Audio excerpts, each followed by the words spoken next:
每日中文。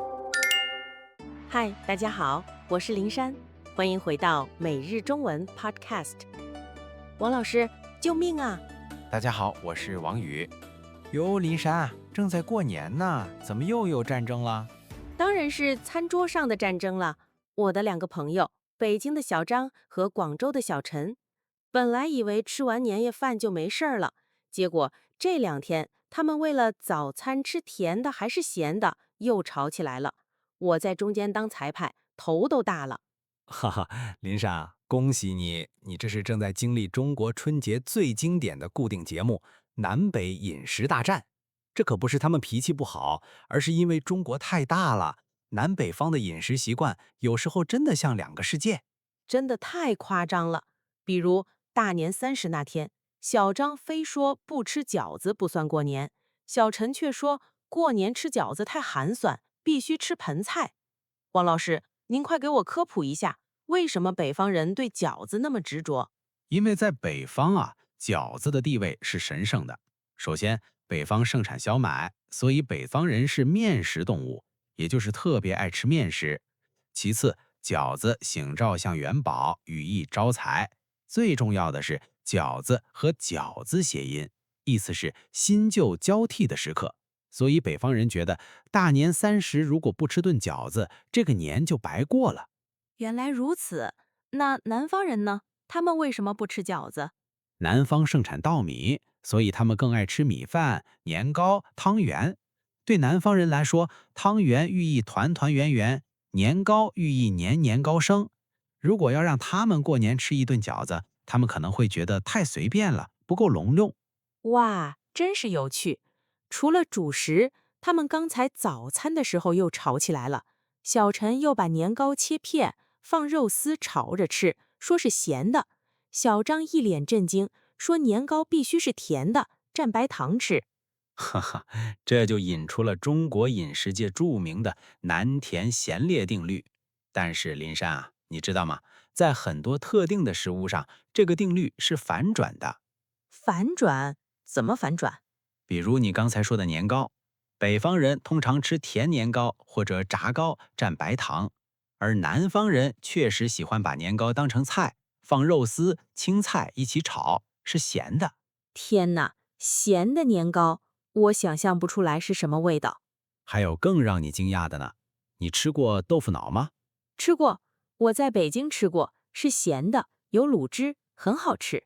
对，北方人觉得豆腐脑必须是咸的，但是如果你去南方，你会发现豆腐脑叫豆花，而且是甜的。甜的，加糖吗？对，加糖浆、红豆，甚至是姜汁儿，在南方人眼里，那就是一道甜品。如果你给他们一碗咸的豆腐脑，他们会觉得你在开玩笑。哇，这也太不可思议了，感觉像是在吃布丁一样。那还有一个我也很困惑，就是端午节的粽子。粽子也是反的，北方人爱吃甜粽子，包大枣、豆沙蘸糖吃，而南方人，特别是广东和江浙一带，最爱吃咸肉粽，里面有大块的五花肉、咸蛋黄，非常油润。我彻底晕了。北方人平时吃咸，过节却吃甜粽子；南方人平时吃甜，过节却吃咸粽子，这是为什么呀？哈哈，这其实跟物产有关。古代北方产糖少，糖是奢侈品，所以过节吃甜的表示庆祝。南方产糖多，平时吃腻了，过节就想吃点咸的、有肉的，显得丰盛。这个解释太有意思了。除了吃的口味，我还发现一个很奇怪的现象。节前我跟他们去买菜，小张一买就是20斤大白菜，直接堆在车上拉回家。小陈却只买了2根葱。没错，这就是南北方买菜的差异。北方冬天冷，以前没有大棚，大家习惯了囤菜，所以一买就是一堆，显得很豪爽。那南方人呢？南方四季如春，随时有新鲜蔬菜，加上天气热，东西容易坏，所以他们习惯随吃随买。在南方菜市场，你可以买1根葱、2个土豆，甚至可以让老板帮你把肉切成丝。这在北方是绝对不可能的，老板会以为你是来砸场子的。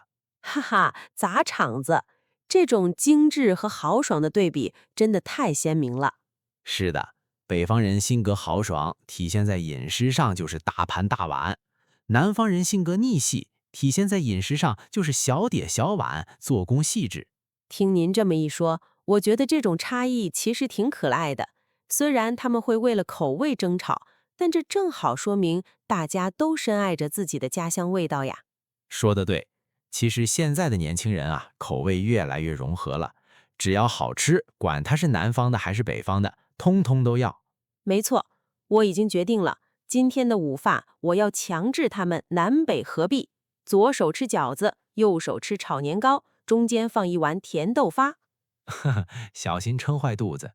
不过林珊，吃饱喝足之后，中国人过年还有一项非常重要的娱乐活动，也是南北通用的，你知道是什么吗？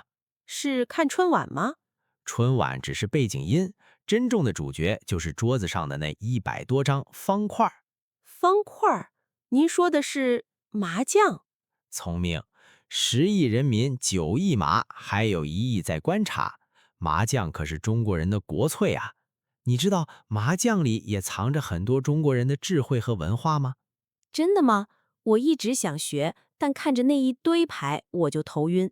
别怕，下一集我们就来聊聊中国人的春节桌上运动——麻将背后的文化密码和社交术。